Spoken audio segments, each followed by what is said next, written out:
Hello everyone, welcome to Magnet Brains. आज हम पढ़ेंगे अबाउट न्यूट्रिशन इन एनिमल्स, जो कि क्लास 7 साइंस का चैप्टर है। तो हमने पढ़ा था प्लांट्स जो हैं वो ऑटोट्रॉप्स होते हैं क्योंकि वो खुद ही अपना फूड बना लेते हैं और किसी और ऑर्गेनिज्म पे डिपेंड नहीं होते।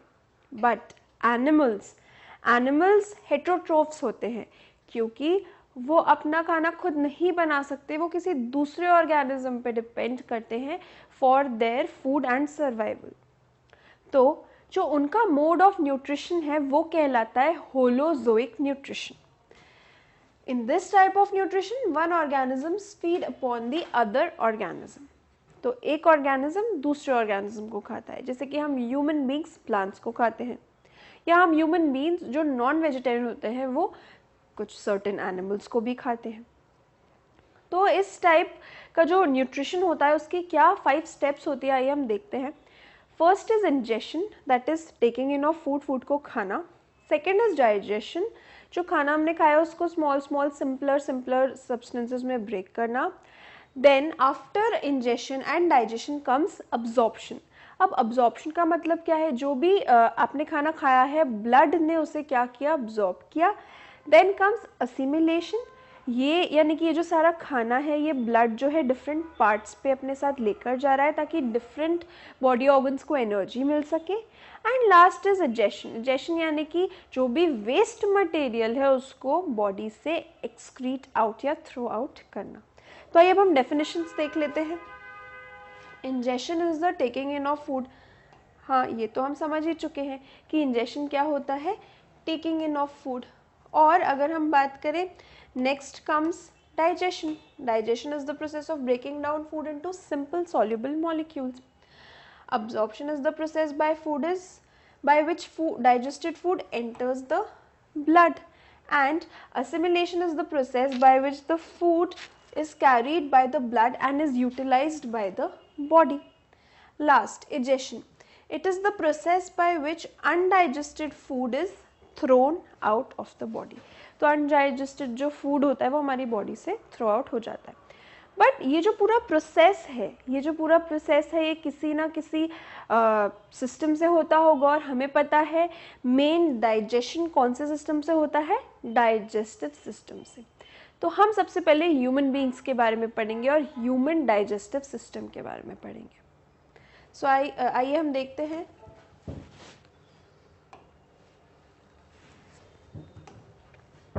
The human digestive system. The path taken by food as it travels down the alimentary canal, which is a long tube starting from the mouth and ending in the anus. तो ये जो digestive system होता है इसमें एक तो elementary कनाल होता है, और उस एलिमेंट्री कनाल में जो होता है जहाँ से हम फूड इंजेक्शन कर रहे हैं और जहाँ से फिर इजेक्शन हो रहा है, इस पूरे पाथ को कनेक्ट करती हुई जो एक लॉन्ग ट्यूब है उसी को हम क्या बोलते हैं, elementary kanal.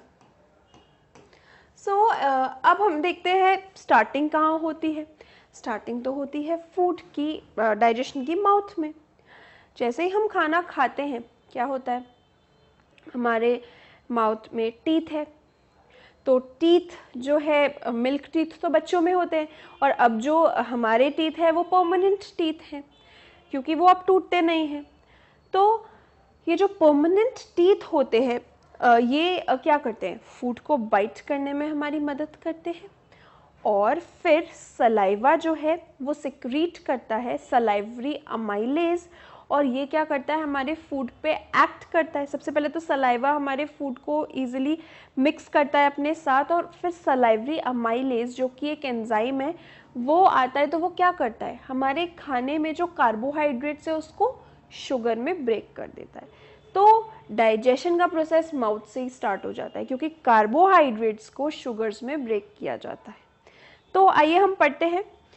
So in the mouth the teeth help us to chew the food, और ये च्यू करने का जो प्रोसेस है उसे हम बोलते हैं मैस्टिकेशन। सो च्यूइंग के लिए हम क्या यूज करते हैं, young children have 20 teeth which are known as milk teeth. Milk teeth get replaced by permanent teeth at what age, I am sure आपको भी पता होगा जब आपके दांत जो थे वो टूटे थे, एंड आपको याद होगा बहुत पेन होता है उस टाइम पे। तो एट द एज ऑफ 7 जो है हमारे सारे मिल्क टीथ चले जाते हैं और फिर जो आते हैं वो कौन से टीथ होते हैं, परमानेंट टीथ। सो नेक्स्ट अगर मैं बात करूं, अब हम आते हैं नेक्स्ट ऑर्गन पे, दैट इज टंग। तो माउथ में ही टंग भी है, तो हमने टीथ की बात कर ली, अब टंग की बात करेंगे। तो टंग जो है वो मस्कुलर ऑर्गन है which is attach to the floor of the mouth, हम सबको पता है। It helps in the process of chewing by pushing the food towards the teeth. It helps to mix the food with saliva. हम ये भी पढ़ चुके हैं कि सलाइवा जो हमारे माउथ में सिक्रीट होती है बाय सलाइवरी ग्लैंड्स, वो क्या होता है, वो हमारे जो है फूड के साथ मिक्स होती है। और जो हम फूड खाते हैं, टंग हमारी मदद करती है कि वो उसको हम टीथ के कांटेक्ट में लाएं ताकि ये जो च्यूइंग का प्रोसेस है वो फास्टर और ईजियर हो जाए। तो the chewed food mixes with saliva which is secreted by salivary glands, and an enzyme called salivary amylase is present in the saliva। वो क्या करता है, जो कार्बोहाइड्रेट्स होते हैं या जो स्टार्च होता है उसको वो किस में कन्वर्ट कर देते हैं, वो कन्वर्ट कर देते हैं इनटू शुगर। अब आप बोलेंगे कार्बोहाइड्रेट्स किस में होता है, हम सबको पता है कार्बोहाइड्रेट रिच फूड्स, रोटी, राइस, पल्सेस एट्सेट्रा। तो यहाँ पर हम देख रहे हैं कि ये जो हमारा एंजाइम है अमाइलेज, ये क्या कर रहा है, ये कार्बोहाइड्रेट्स को ब्रेक कर रहा है इनटू सिंपल शुगर्स। तो क्या डाइजेशन का प्रोसेस यहीं स्टार्ट हो गया है माउथ में। तो किस किस ने हेल्प करी, टीथ ने, टंग ने। यहाँ पर हम देख सकते हैं टंग का डायग्राम। कभी भी अगर आप कोई चीज़ अपने माउथ के फ्रंट पार्ट पे रखोगे, वो आपको आपके टंग के आगे की तरफ रखोगे, वो आपको मीठी लगेगी। वहाँ पे मीठा जो है वो वाले टेस्ट बड्स होते हैं। और अगर आप पीछे की तरफ रखोगे, एकदम एंड की तरफ, तो वो वाला जो है, वो वाला एरिया क्या होता है, बिटर होता है। वहाँ पे आपको बिटर वाले जो है टेस्ट बड्स जो है वो सेंस होते हैं। So this is the diagram of tongue, salty, sour, bitter, sweet, ये सब आपको ये दिखा रहा है। तो I hope the tongue is absolutely clear to you and its functions also.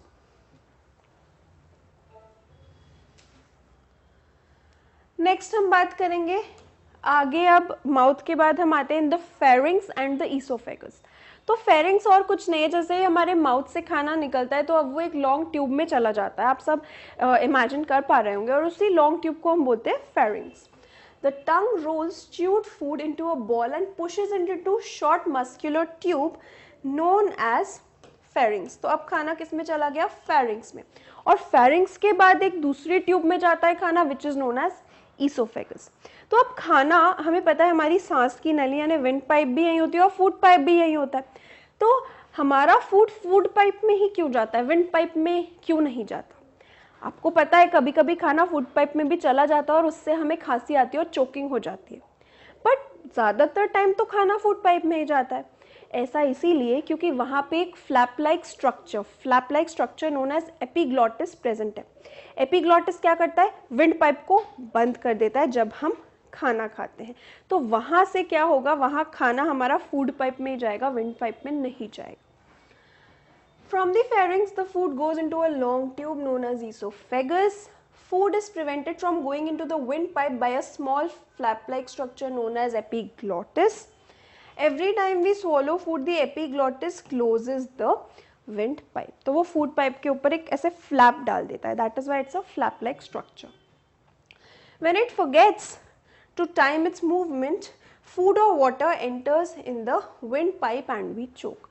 तो अगर epiglottis विंड पाइप को बंद करना भूल गया तो क्या होगा, हमारा खाना विंड पाइप में चला जाएगा फूड पाइप के बजाय, और हम या पानी भी जा सकता है और हमें क्या होगा, हमें जो है चोक हो जाएंगे यानी हमें ठसका लग सकता है। सो आई होप आपको फेरिंग्स और ईसोफेगस क्लियर है। अब फेरिंग्स और ईसोफेगस तो लॉन्ग ट्यूब्स हैं, इनके बाद खाना कहाँ जाएगा, ऑफ कोर्स आप बता सकते हैं कहाँ जाएगा, स्टमक में। अब हम सबको पता है कि स्टमक जो है हमारा, उसमें HCl होता है।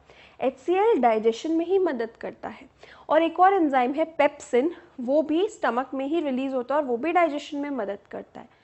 पर अगर हम ऑलरेडी एसिड सिक्रीट जो हो रहा है उसके अलावा भी कुछ जंक फूड खा ले जिसमें एसिड्स होते हैं, तो हमारे स्टमक में एसिड का कंटेंट बढ़ जाएगा और इसी को कहते हैं एसिडिटी, और हम इनो या कुछ टाइप का सब्सटेंस लेते हैं जो उस एसिडिटी से हमें रिलीफ देता है। तो आइए देखते हैं स्टमक में क्या होता है। Food travels down the oesophagus to the stomach which is a J shaped tube. तो stomach is a J shaped tube. Glands in the walls of stomach secrete digestive juice which consist of hydrochloric acid and pepsin. The food is churned gently in the stomach and it mixes thoroughly with the digestive juice. तो digestive जो juices होते हैं और ये enzymes हैं hydrochloric acid और pepsin, ये digestion में हेल्प करते हैं. बट मेन डाइजेशन कहाँ होता है? जो मेन डाइजेशन होता है फूड का वो होता है स्मॉल इंटेस्टाइन में. तो आइए अब हम स्मॉल इंटेस्टाइन के बारे में पढ़ें. The semi liquid food enters a long coiled tube known as small intestine. अभी हम small intestine, large intestine, stomach, इन सब का डायग्राम देखेंगे. बट आपको ये याद रखना है, stomach is a J shape tube and small intestine has a lot of coiled like structure, so it's a coiled tube. It is here that most of the digestion takes place. तो यहीं पे क्या होता है? Mainly digestion यहीं होता है. Complex food molecules are broken down into simpler molecules so that the body can absorb. For example, carbohydrates are broken down into glucose and proteins are broken down into simpler amino acids, etc. तो digestion का मतलब ही क्या होता है? बड़े बड़े complex food materials को break करना सिंपलर फूड मटेरियल्स में. जैसे कि कार्बोहाइड्रेट्स को ब्रेक किया जाता है, हम उसे किस में ब्रेक करते हैं? सिंपल शुगर्स में. तो आई होप आपको अगर मैं पूछूं कि मेनली डाइजेशन कहाँ होता है, तो आपका आंसर होगा स्मॉल इंटेस्टाइन. अब स्मॉल इंटेस्टाइन के बाद क्या होगा? जो बचा हुआ अनडाइजेस्टेड फूड है वो कहाँ जाएगा? It will go to the large intestine for completion of the digestion process. Some of the enzymes are produced by an organ called pancreas.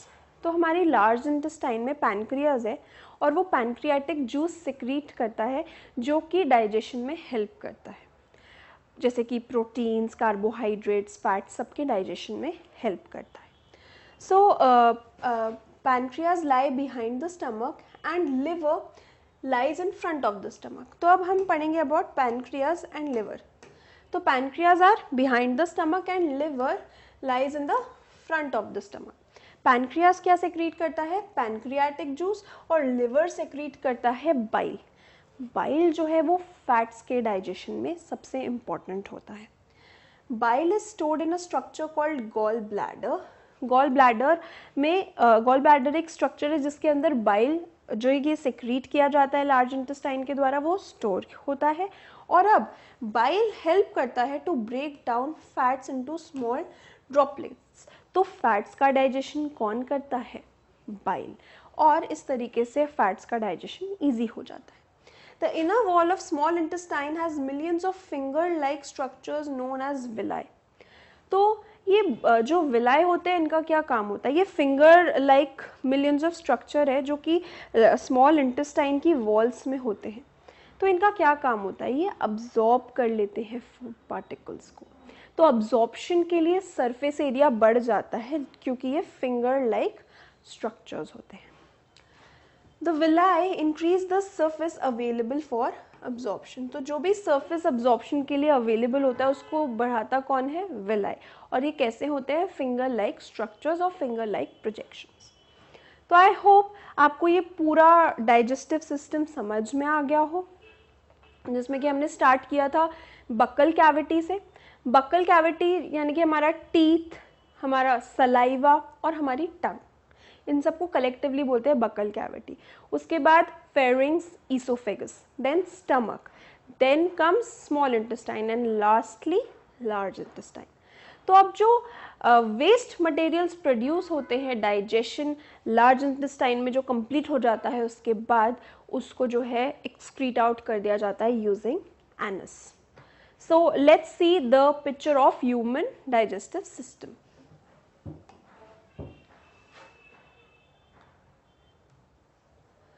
So, in the large intestine, the undigested food that remains in the small intestine passes to the large intestine. some water is absorbed in the large intestine, the remaining waste is digested through anus. तो अब हम देखेंगे diagram of human digestive system. So ये हमने एक hypothetical human being है हमारे पास, और ये हम अंदर के स्ट्रक्चर्स दिखा रहे हैं। हम सिर्फ किस पे फोकस करें, हम सिर्फ फोकस कर रहे हैं ह्यूमन डाइजेस्टिव सिस्टम पे। सो ये जो माउथ वाला पार्ट है इसको बकल कैविटी बोला गया है। इसमें टीथ है, टंग है और सलाइवा है। सलाइवा को सेक्रीट कौन करता है, सलाइवरी ग्लैंड। फिर फूड एक ट्यूब में ट्रैवल करता है जिसको कि हम, ये वाले पार्ट को हम फेरिंग्स बोलते हैं। फिर ये जो आगे लॉन्ग ट्यूब है इसको हम ईसोफेगस बोलते हैं। उसके बाद एक जे, देखिए ये कैसा शेप बन रहा है, जे। ये जो जे शेप्ड है ये स्ट्रक्चर, इसको हम क्या बोलते हैं, stomach. It's a J shaped structure.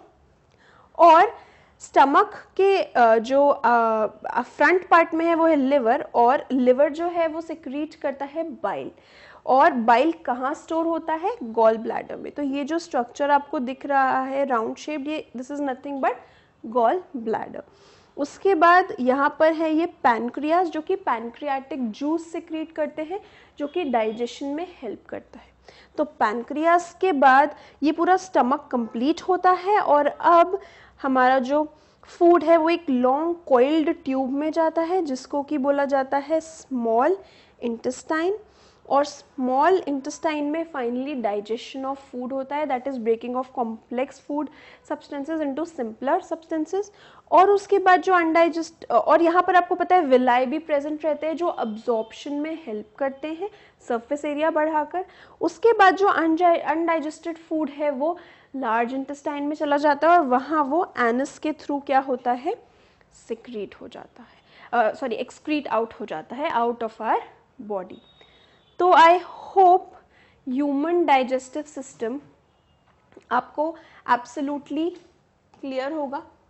So this large intestine, the undigested food from the large intestine enters rectum, and from rectum it moves to anus, and from anus it is excreted out of your body. So I hope this human digestive system is clear to you. तो हमारी next video में हम आगे इस chapter के बारे में पढ़ेंगे न्यूट्रिशन इन एनिमल्स, जिसमें कि हम न्यूट्रिशन इन अमीबा और न्यूट्रिशन इन काउ के बारे में देखेंगे। Thank you so much. Hello everyone, welcome to Magnet Brains. आज हम पढ़ेंगे अबाउट न्यूट्रिशन इन एनिमल्स। हमारी प्रीवियस वीडियो में हमने ह्यूमन डाइजेस्टिव सिस्टम के बारे में पढ़ा था, और आज की वीडियो में हम ग्रास ईटिंग एनिमल्स और अमीबा के न्यूट्रिशन के बारे में पढ़ेंगे। सो ग्रास ईटिंग एनिमल्स का जो न्यूट्रिशन है उसमें हमारी फर्स्ट स्टेप होगी काउस को विजुअलाइज करना। आई एम श्योर आप सबने काउस को देखा होगा। काउस पहले तो ग्रास खा लेती हैं, और उसके थोड़ी देर बाद वो बैठकर फिर से उस ग्रास को जो है बैठकर जो है उसे चबा रही होती हैं। आई एम श्योर आपने नोटिस किया होगा। तो बेसिकली काउ क्या करती है, काउ के स्टमक में 4 चेम्बर्स होते हैं। सबसे पहले क्या होता है, जैसे ही वो खाती है वो अच्छे से चबाती नहीं है और सारा का सारा खाना फर्स्ट चेम्बर में चला जाता है। फिर सेकंड चेम्बर में जाता है, तो सेकंड चेम्बर खाना दोबारा मुंह की तरफ भेज देता है। फिर से काऊ क्या करती है, उस खाने को जो है चबाती है, खाती है। फिर इसके बाद खाना थर्ड चेम्बर में जाता है जिसमें कि उधर का डाइजेशन होता है उस खाने का, और फिर फोर्थ चेम्बर में जाता है। तो ये जो 4 चेम्बर्स हैं ग्रास ईटिंग एनिमल्स में, जिनको कि रूमिनेंट्स भी कहा जाता है, क्यों कहा जाता है हम देखेंगे। ये 4 चेम्बर्स जो हैं ये हेल्प करते हैं उनको in their nutrition and then digestion. तो आइए हम देखते हैं काऊ का example. Cows, buffaloes and other grass eating animals are chewing continuously even when they are not eating. हमने देखा है कि गाय बैठकर भी च्यू कर रही होती है। अगर वो पेड़ के पास नहीं है, खा नहीं रही है, फिर भी च्यू कैसे करती है, क्योंकि पहले वो खाने को एकदम इंजेस्ट कर लेती है और उसके बाद वो क्या करती है, फिर से खाना वापस आता है माउथ पे और फिर से च्यूइंग प्रोसेस चलती है उसकी। Then they quickly swallow the grass and store it in a part of stomach called rumen, इसीलिए हम इन एनिमल्स को ruminating एनिमल्स बोलते हैं। तो क्या करती है वो, इनिशियली सिर्फ swallow करती है एंड उसको स्टोर कर लेती है इन rumen, जो कि उसके स्टमक में प्रेजेंट रहता है। Here the food helps in digestion of cellulose, तो digestion of cellulose तो rumen में हो जाता है। Animals like horses, rabbit have a large sac-like structure called cecum between the esophagus and the small intestine. The cellulose of the food is digested here by the action of certain bacteria which are not present in humans. तो हमने जो है cows के अलावा अगर मैं horses और rabbits की भी बात करूं तो उनके जो स्टमक में एक सैक लाइक स्ट्रक्चर प्रेजेंट होता है केकम, उसमें क्या होता है वहाँ पे डाइजेशन ऑफ सेल्यूलोस होता है, जबकि काउस में डाइजेशन ऑफ सेल्यूलोस ह्यूमन में होता है, काउस एंड बफेलोज में। तो आई होप आपको ये क्लियर है कि ह्यूमन डाइजेस्टिव सिस्टम में तो ना रूमेन था ना केकम था, तो ह्यूमन बींग्स में ये प्रेजेंट नहीं है। हमारा डाइजेस्टिव सिस्टम तो हम ऑलरेडी हमारी प्रीवियस वीडियो में पढ़ चुके हैं। तो यहाँ आप देख सकते हैं जैसे कि हमने काऊ का डायग्राम बनाया है, यहाँ पर वो ग्रास ईटिंग एनिमल है। ग्रास जो है डायरेक्टली ईसोफेगस से जो है र्यूमन में जाती है, र्यूमन से वापस उसके माउथ में आती है एंड देन स्मॉल इंटेस्टाइन में जाती है, देन लार्ज इंटेस्टाइन में जाती है एंड देन फाइनली एक्सक्रीशन तो होगा ही, क्योंकि जो वेस्ट मटेरियल्स है वो एक्सक्रीट आउट हो जाएंगे। तो आई होप ये जो ग्रास ईटिंग एनिमल्स हैं वो आपको क्लियर हो गए हों और इनको रूमिनेंट्स क्यों कहा जाता है ये भी आपको समझ में आ गया हो। तो अब हम पढ़ेंगे नेक्स्ट अबाउट अमीबा। तो हम सबको पता है अमीबा, हम सब ने अमीबा के बारे में सुना है। अमीबा की तो कोई शेप ही नहीं होती, उसकी शेप फिक्स नहीं होती, वो कैसी भी शेप ले सकता है। तो अमीबा के बारे में मैं आपको पहली चीज़ ये बताना चाहूँगी कि वो यूनिसेल्युलर ऑर्गेनिज्म है, यानी उसमें केवल एक ही सेल है। हमें पता है ह्यूमन बॉडी में मिलियंस ऑफ सेल्स है, सेल्स मिलके टिश्यू बनाते हैं and so on, but amoeba में केवल एक ही सेल है, इट्स अ यूनिसेल्युलर ऑर्गेनिज्म। अब अमीबा भी एक ऑर्गेनिज्म है, तो वो कैसे न्यूट्रिशन ऑब्टेन करता है हमें ये देखना है। तो यहाँ पर आप देख सकते हैं अमीबा कैसे न्यूट्रिशन ऑब्टेन कर रहा है, तो मैं आपको इसके बारे में थोड़ा डिटेल में बताती हूँ।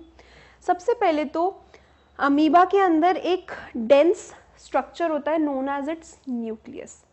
अमीबा में एक ही सेल है और हर एक सेल में न्यूक्लियस ज़रूर होता है। तो ये जो सेंटर में प्रेजेंट है वो क्या है, न्यूक्लियस है, और आसपास में साइटोप्लाज्म है, यानी कि न्यूक्लियस के अलावा जो भी पार्ट है उसको साइटोप्लाज्म बोलते हैं, और साइटोप्लाज्म में ही फूड वैक्यूल्स प्रेजेंट है। तो ये फूड वैक्यूल्स जो हैं ये हेल्प करते हैं न्यूट्रिशन इन अमीबा में। Let's see how. तो जैसे ही कोई फूड पार्टिकल अमीबा के आसपास आया तो अमीबा क्या करता है, उसको अपनी एक एक्सटेंशन से, जिसको उसकी एक फॉल्स लेग बोलते हैं, सूडोपोडिया बोलते हैं, अपनी वो फॉल्स लेग को ऐसे एक्सटेंड कर लेता है और फूड को कैप्चर कर लेता है। जैसे कि आप यहाँ देख सकते हैं ये एक्सटेंशंस हैं, इसको फॉल्स लेग बोलते हैं, और इसके थ्रू इसने फूड पार्टिकल को कैप्चर कर लिया और अब इसको ये अंदर ले लेगा, यानी एनगल्फ कर लेगा। तो क्या मैं इसे इंजेक्शन ऑफ फूड बोल सकती हूँ अमीबा में? यस। तो अमीबा ने फूड इंजेस्ट किया using pseudopodia which is false feet. उसके बाद ये जो फूड पार्टिकल अमीबा ने इंजेस्ट किया ये एक फूड वैक्यूल के फॉर्म में जो है क्या होगा, स्टोर होगा, फूड वैक्यूल के अंदर एंटर होगा और वहाँ पर क्या होगा, इसका डाइजेशन होगा, जैसे कि आप देख सकते हैं। और डाइजेशन के बाद क्या होगा, डाइजेशन के बाद अमीबा जो है इस फूड पार्टिकल से जो एनर्जी इसको मिलेगी वो इस एनर्जी को यूज़ करेगा further to perform multiplication and other processes. उसके बाद जो वेस्ट है वो क्या होगा, अमीबा से एक्सक्रीट आउट हो जाएगा and that will be called egestion. तो आइए अब हम पढ़ते हैं। Amoeba is a microscopic single celled organism. तो हम इसको सिर्फ माइक्रोस्कोप से ही देख सकते हैं, हम इसको नेकेड आई से नहीं देख सकते। और सिंगल सेल्ड यानी कि यूनिसेल्युलर ऑर्गेनिज्म, ये पॉन्ड वाटर में पाया जाता है। Amoeba has a cell membrane, a rounded dense nucleus and many small bubble-like vacuoles in its cytoplasm. तो ये अमीबा है, इसमें जो है सेंटर में न्यूक्लियस है, आसपास साइटोप्लाज्म है और साइटोप्लाज्म में बहुत सारे क्या है, फूड वैक्यूल्स हैं।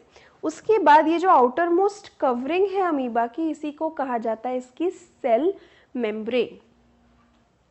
It pushes out one or more of its finger-like projections called pseudopodia or false feet for movement and capture of food. तो ये capture of food कैसे करता है? Using its false feet which is known as pseudopodia. When it senses food, it pushes out pseudopodia around the food particle and engulfs it. The food becomes trapped in the food vacuole.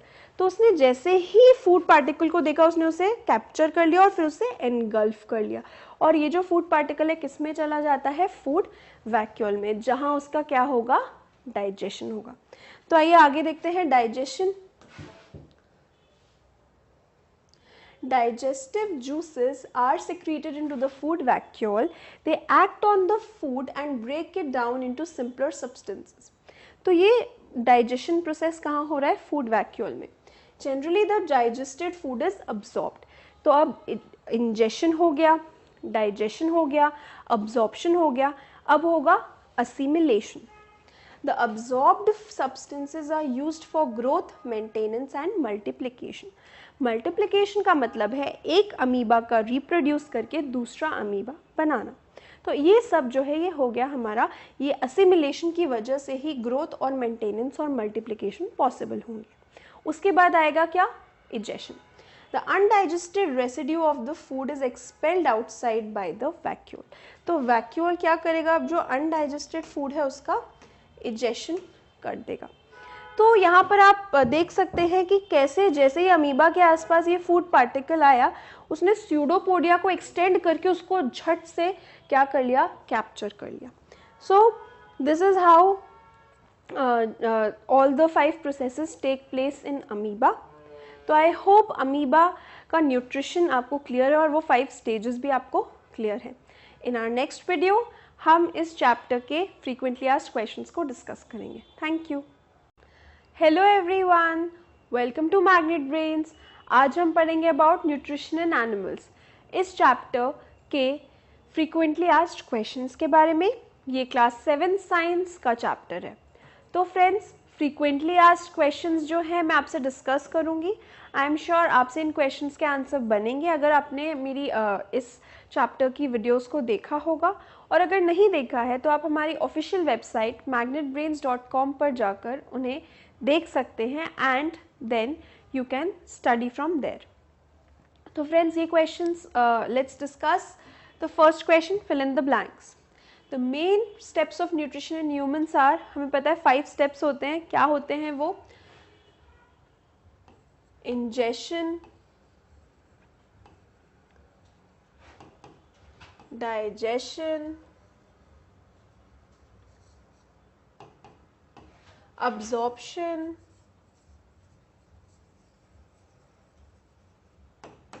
assimilation,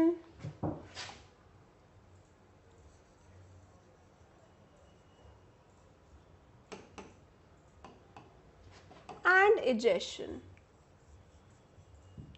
तो ये 5 जो steps हैं nutrition के human beings और में होते हैं और इसे होलोजोइक न्यूट्रिशन कहा जाता है। Next, the stomach releases hydrochloric acid and dash juices which act upon the food। तो हमें पता है स्टमक में डाइजेशन होता है, तो कौन से जूसेस सिक्रीट किए जाएंगे, digestive juices. Next, the inner wall of small intestine has many finger-like outgrowths known as, हमें पता है इन्हें कहते हैं विलाई, और ये जो है अब्जॉर्प्शन के लिए सरफेस एरिया को बढ़ा देते हैं और ये स्मॉल इंटेस्टाइन में प्रेजेंट रहते हैं। Amoeba digest it's foods in the, वो अपने फूड को कहाँ डाइजेस्ट करता है, फूड वैक्यूल में।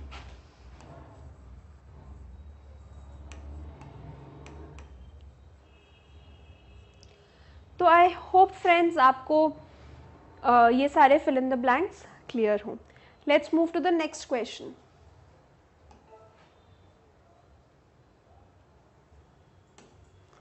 Tick the correct option.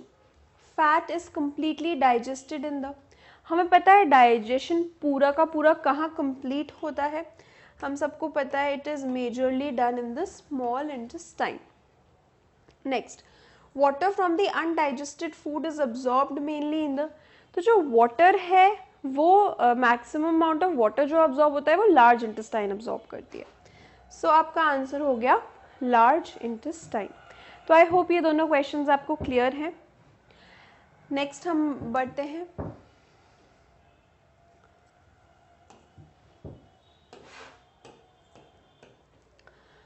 What are villi? What is their location and function? So villi are finger-like outgrowths or projections which are present in small intestine and help in the absorption of food.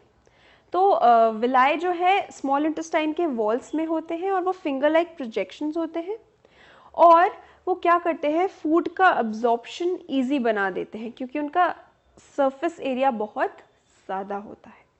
तो I hope आपको समझ में आ गया villi कहाँ present होता है, small intestine, और उनका मेन फंक्शन क्या है, absorption of food. So next question 4, what where is the bile produced, what component of food does it help to digest. तो हम सबको पता है बाइल जो है वो लिवर के द्वारा प्रोड्यूस किया जाता है और वो किसको डाइजेस्ट करता है, mainly it helps in the digestion of fats. तो आपका आंसर हो गया कि bile is produced in the liver and it mainly helps in the digestion of fats. Fats को lipids भी बोल सकते हैं. Which part of digestive canal is involved in absorption of food? हम सबको पता है absorption of food villi करते हैं और villi कहाँ होते हैं, हमने अभी अभी पढ़ा, small intestine.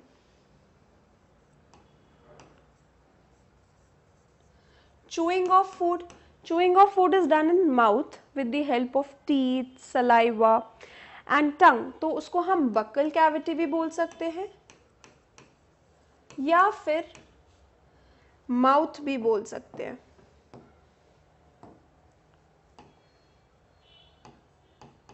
या फिर mouth भी बोल सकते हैं chewing of food के लिए. Killing of bacteria. अगर मैं बात करूँ killing of bacteria कहाँ होती है, तो वो होती है stomach में. Next, complete digestion of food. हमने अभी अभी पढ़ा कंप्लीटली कहाँ डाइजेस्ट होता है फूड, स्मॉल इंटेस्टाइन में. और फॉर्मेशन ऑफ फेसेस कहाँ होता है, जहाँ से वो एनस के थ्रू फिर एक्सक्रीट हो जाता है, that happens at the last step, therefore it happens in large intestine. तो आई होप ये डाइजेस्टिव कैनाल के जो पार्ट्स थे और उनके फंक्शंस थे वो आपको एकदम क्लियर हो गए होंगे. So now let's proceed to the next.